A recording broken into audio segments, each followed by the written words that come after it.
கரூர் நெரிசலில் உயிரிழந்தவர்கள் குடும்பத்தில் ஒருவருக்கு அரசு வேலை வழங்கியது செல்லாது என்று உயர்நீதிமன்றம் தற்போது உத்தரவை பிறப்பித்திருக்கிறது. சுப்ரீம் கோர்ட் ஓங்கி மண்டேலியே நறுக்கு நறுக்கு நறுக்கு என்று செம்மட்டியாலே அடிச்சும் முழிச்சுக்கல அப்படின்னா அப்ப கொஞ்சம் கஷ்டம்தான். பஞ்சாயத்தடா முடிச்சு வச்சு பாரு, நமக்காக அம்பட்டு போலும் பிள்ளை குட்டியோட வெயில்ல காத்து கிடக்குறாங்களே. ஊரான் வீட்டு நெய் எடுத்து ஊர்கா போட பார்த்தாரு நம்ம பொட்டு மாமா. ஆனா உயர் நீதிமன்றம் பொட்டுலயே ஒண்ணு போட்டு துரத்தி விட்டுருக்கு. இப்ப கோர்ட்ல அந்த வேலையை ரத்து செஞ்சிருக்காங்க. இந்த முதலமைச்சர் என்ன முடிவு பண்றாருன்னு தெரியல. கோர்ட் எங்களை மறுபடியும் இதை மறுபரிசீலனை செஞ்சு எங்களுக்கு இந்த வேலையை கொடுக்கணும். எனக்கு ஒரு ஐடியா. என்னப்பா? சாப்பிட்டு சாயங்காலமா தேடுவோமா?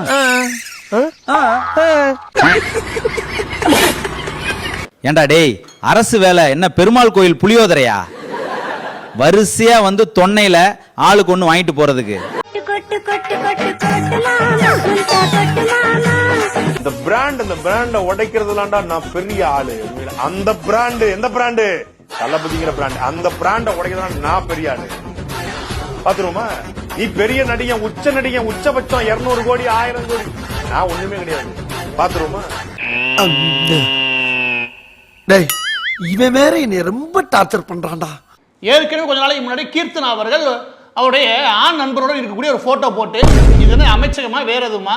எப்படியா செட்டப்? செட்டப்பா பல்லு குத்துற வச்சு பப்பாளி பழம் கேக்குதா? மார்லஸ் அவதூறு பரப்புகிறார் ஏஐ வச்சு அப்படின்னு.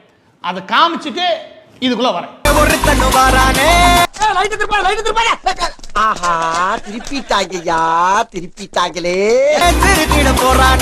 விட்டுதானே இடையில சொருகி இருப்பாங்க. வரும் இருங்க.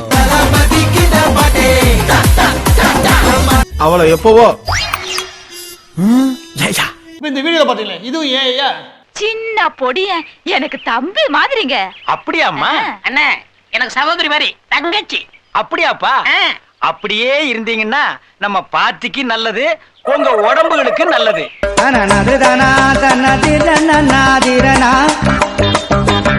இவனுங்க எல்லாம் கட்சியில இருக்கானுங்களா இல்ல காஜில இருக்காங்களா? அப்ப அவன் இன்னொருத்தன் பொண்டாட்டியா? காதல்ங்கிறது எல்லாத்துக்கும் பொதுவானது தானே. அப்புறம் அவன் இன்னொருத்தன் பொண்டாட்டியா இருந்தானே அப்பாட்டியா இருந்தானே. தொழில்துறை சம்பந்தப்பட்ட அமைச்சர் எங்க சுத்திட்டு பாத்தீங்களா? நீ நினைக்கிற மாதிரி நான் ஒன்னும் ரெகுலரா வச்சுக்கல. பின்ன அப்பப்ப சீசனுக்கு வந்துட்டு போவேன். பாதியில முக்கால்வாசியில முழு அமைச்சகமே இப்படிதான் இருக்குது. இந்த கட்சியே ஒரு மாதிரி ஜமாச்சாரமான கட்சி தான். என்ன பிரச்சனை போய்க்கு இருக்குது? பட்ஜெட் ரெடி ஆகிருக்காங்க கடை. அத பத்தி எல்லாம் கொஞ்சம் கூட அக்கறையா எல்லாம் அசிங்கமா இல்ல? இதெல்லாம் அசிங்கப்பட என்ன இருக்கு? வந்த வேலையை தானே பாக்குறாங்க. வந்த வேலையா? இந்த கூட மாணவர்கள் பிரச்சனை போயிருக்குது. அந்த கூட காவிரி பிரச்சனை. சும்மா 4.4 லட்சம் ஏக்கர் குருவை சாகுபடி இல்லாம இருக்கான். இந்த ரணகலத்திலையும் உனக்கு ஒரு கிளுகிழப்பு கேக்குது இல்ல? 2 நாளைக்கு முன்னாடி விருதுநகர்ல பட்டாசு தொழிற்சாலை தீ பிடிச்சிருச்சு. இந்த நேரத்துல இந்த அம்மா இவனை கூட்டிக்கிட்டு சுத்திக்கிட்டு இருக்குது. டேய், ஒரு 50 ரூபா இருந்தா கொடுத்துட்டு கூட்டிட்டு போங்கடா. அவருடைய ஆனந்தரோட போயிட்டு வரதுக்கு அந்த அவனோட சட்டையை மட்டும் பாருங்க. அவன் இப்படி தூக்கி விட்டு வந்துருக்கான். பிப்ரவரி 14 லவ்வர்ஸ் டே அன்னைக்கு குஷியா கிளம்புறீங்க. நான் விஜய் ரசிகர்களுக்கு சொல்றேன், இந்த கீர்த்தனா போன்ற ஆதவ் அர்ஜுனாவுடைய ஆதரவு பெற்ற ஒரு கும்பல் உள்ள இருக்குது. அந்த கும்பல் விஜயோட ரசிகர்லாம் கிடையாது. ஆதவ் அர்ஜுனாவுடைய ஆதரவு பெற்ற கும்பல், அந்த மாஃபியா கும்பல். அவர் பேருக்கு தான் முதலமைச்சர், பவர் பூரா எனக்கு தான். இனிமே தமிழ்நாட்டை கூறு போட்டு வித்துற மாட்டேன். இது போனது 2 நாளைக்கு முன்னாடி. அதோ மாணவர்கள் போராட்டம் உச்சத்துல இருக்கு சென்னையில. என்ன பொறுப்பு இருந்தா இந்த அமைச்சர் செய்வானா?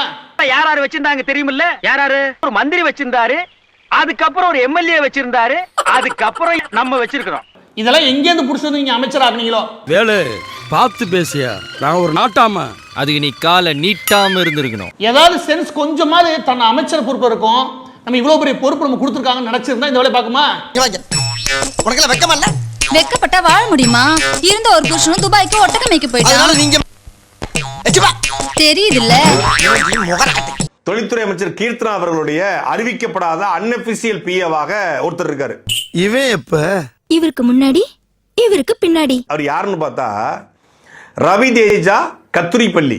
கத்துரிப்பள்ளியா? ஐயோ அழகா, இது என்னடா மொழி? அந்த ரவி தேஜா கத்துரிப்பள்ளி அங்க பிஜேபியினுடைய ஐடி செல் பிரசிடண்டா இருந்த ஒருத்தர் இங்க எப்படி ஒரு அன்அபிஷியல் பிஏவாக கீர்த்தனாக்கு பின்னாடி வந்து நிக்கிறாரு? கீர்த்தனா அவர்களுடைய தொழில்துறை சார்ந்த எல்லாவற்றையும் பார்க்கிற இடத்துல இன்னைக்கு ரவி தேஜா கத்துரிப்பள்ளி வந்திருக்காரு அப்படின்னா காது ஆடுதுல. தெலுங்கு தெலுங்கு தெலுங்கு. இது என்ன பிரமாதம்? இதை விட பெசலைட் ஒண்ணு இருக்கு. ஏன் தொகுதிக்குள்ள சாத்தூர் தொகுதிக்காரங்க காலை கூட வைக்க விட மாட்டேன். வேணாம். தூக்கி வச்சு சட்டியோட வச்சு அடிச்சு கொண்டு வெளியே எடுத்துருவேன். அவதாயா இவன் சூத்தறுத்து சூப்பு போட்டு உனக்கே ஊத்தி விட்டுருவேன், மரியாதையா இருந்துக்க. தூக்கி வச்சு சட்டியோட வச்சு அடிச்சு கொண்டு வெளியே எடுத்துருவேன். ஐயோ, நீங்க ரொம்ப டேஞ்சர் போல்த. தூக்கி வச்சு சட்டியோட வச்சு அடிச்சு கொண்டு வெளியே எடுத்துருவேன். பெரிய லம்பாடி பொம்பளையா இருப்பா போல இருக்கு. இன்னைக்கு விஜய் அவர்கள் செய்திருக்கக்கூடிய சாதனை என்னன்னா, இந்த மாதிரி தற்கொலைகளுக்கு அமைச்சர் பதவி கொடுத்திருக்கிறது. கட்சியில எல்லாரும் அடிப்படை உறுப்பினராகி படிப்படியா முன்னுக்கு வருவாங்க. ஆனா நான் படி தாண்டி முன்னுக்கு வந்திருக்கேன். புரியும் நினைக்கிறேன். தங்கள் கட்சியினுடைய ஒன்றிய செயலரையே மிரட்டுறாங்க அப்படின்னா இவங்க சாமானிய மக்களை எப்படி அணுகுவாங்க? வாயை திறந்து சொல்றா தண்டச்சோறு. இந்த முகரையெல்லாம் பார்த்தா யாராவது அமைச்சர்னு நம்புவாங்களா? முகர கட்டிய பார்த்தாலே மூட விட்டு ஆகுதுடா, போடா. ஒரு பெண் அமைச்சர் உன்னை ஜட்டியோட உட்கார வச்சிருங்குது. எனக்கு புரியலையே. இப்படி ஜட்டியோட எத்தனை பேர் நீங்க உட்கார வச்சிருக்கீங்க? உங்க அப்பாவை நீங்க அனுப்பி பாருங்க, என் சர்வீஸ் எப்படி இருந்ததுன்னு அவரே சொல்லுவாரு. இந்திய வரலாற்றிலே ஒரு சிஎம் உடைய போட்டோவை ஒரு பெண் அமைச்சர் கையில டாட்டோவா குத்தி வச்சிருக்காங்க. இப்படி அவுத்துட்ட மாதிரி அலையிறிய, உங்க வீட்டுல அவனு கேட்க மாட்டாங்களா? டாட்டோவா குத்துனது தப்பு சொல்ல, அந்த டாட்டோல சிஎம் வந்து சிகரெட் அடிக்கிறாரு. இந்த லட்சணத்துல தான் இந்த கட்சியினுடைய நிலைமை இன்னைக்கு இருக்கு. இது ஒரு கட்சி, இதுக்கு ஒரு பேச்சு. இந்த கன்றாவில நான் கருத்து வேற சொல்லணுமா? ஒரு ஆண் நபரை ஜட்டியோட உட்கார வச்சு கொன்னு அனுப்பிடுமா இந்த அம்மா? பேச்ச பாத்தீங்களா? கொலகாரி மாதிரி பேசிட்டு இருக்கு. பேட்ட ரவுடி பஜாரி மாதிரி பேசுது. அன்னைக்கு சைதாப்பேட்டை கக்கூஸ் முன்னால கஞ்சா வித்தவ, இன்னைக்கு சட்டசபையில சுகாதாரத்துறை அமைச்சர். இதற்கு வந்து இன்னைக்கு அமைச்சரவை கொடுத்திருக்காங்க. சமூக நலன் மற்றும் மகளிர் துறை அமைச்சரா இந்த அம்மா. இந்த முகரைய பார்த்துட்டு போனா போற காரியம் விளங்குமா? முண்டை அது மூஞ்ச பாத்துருக்கீங்களா நீங்க? பொழுது வெடியுமா எதிர்க்க போனா ஒரு ஆண் நபரை பார்த்து ஜட்டியோட ஸ்டேஷன்ல உட்கார வைக்கன்னு ஒரு பெண்ணு பேசுது. இந்த பெண்ணை பார்த்து அதே நபர் பதிலுக்கு இந்த வார்த்தையை சொன்னா, இந்த பாரு நாரிரம். தாவேக அரசுக்கு நான் ஒரு வேண்டுகோள் வைக்கிறேன், இந்த மாதிரி நபர்களை உடனடியா அமைச்சர் பதவியிலிருந்து நீக்குங்க. நாங்கெல்லாம் பெரிய இடம், நீங்க டச் பண்ண முடியாது. பெரிய இடமா? என்ன எல்ஐசி பில்டிங்கா? அதிகாரத்துல ஒரு 30 வருஷம் 40 வருஷம் இருந்து கொளுத்து அதிகாரத்தோட நடந்துக்கிட்டு அதிகாரத்துக்கு வந்து 2 மாசம் தான் ஆகுது. ஆணவத்துல ஆடாதரா, ராணுவத்துல அழிஞ்சவங்களை விட ஆணவத்துல அழிஞ்சவங்க தான் அதிகம். கட்சிக்காரன் ஒருத்தனை வந்து ஜட்டியோட நான் உட்கார வச்சு அவனை வந்து கொண்டு போட்டுருவேன். இப்படி யாராவது தமிழ்நாட்டில் அமைச்சர் பேசி நம்ம பார்த்துருக்கோமா? ஐயோ, ஒரு பைத்தியக்கார பைலட் இந்த நாடு மக்களும் மாட்டிட்டு படுற பாடு. சரி. லட்டு கொடுத்ததுக்கே ஏதோ பெரிய வந்து வெடிகுண்டு வச்ச மாதிரி உன்னை ஜட்டியை கழட்டிடுவேன். லட்டுக்கு ஜட்டி கழட்டுவீங்கன்னா அடுத்து வேற என்ன பொருட்களுக்கு வேற என்னத்தை கழட்டுவீங்கன்னு தெரியலையே. காசெல்லாம் ஒண்ணும் வேணாம், சும்மாவே. இந்த ஜெகதீஸ்வரிக்கு அமைச்சருக்கான என்ன தகுதி இருக்கு முதல்ல? அப்ப எனக்கு இல்லைங்கிறியா? இல்லன்னு உனக்கே தெரியாதாடா? அமைச்சருக்கு தகுதி இருக்குன்னா முதலமைச்சருக்கு தகுதியா இருக்கு. ஆட்சி அதிகாரத்துக்கு வந்து 2 மாதத்துக்குள்ளேயே இவ்வளவு திமிரோடும் ஆணவத்தோடும் அதிகார போதையோடும் இவர்கள் நடந்து கொள்றாங்கன்னா கண்ணு கட்டின தூரம் வரைக்கும் தமிழ்நாட்டுடைய பிரைட் ஃபியூச்சர் நல்லா தெரியுது. அவ்வளவுதான். என்னோட கெரியரின் உச்சத்தை எப்படி என்னோட கெரியரின் உச்சத்தை உதறிட்டு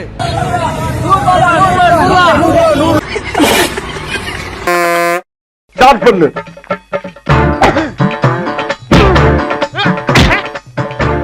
இங்கிட்டு வா. அப்படியா? படைக்கலடி. மண்டையில மட்டும் அடிச்சிடாத, குலக்கேசல் உள்ள போயிருவேன். சரியா? உங்க வீட்டு பிள்ளையா நினைச்சு எல்லாரும் என்னை மன்னிச்சிருக்க.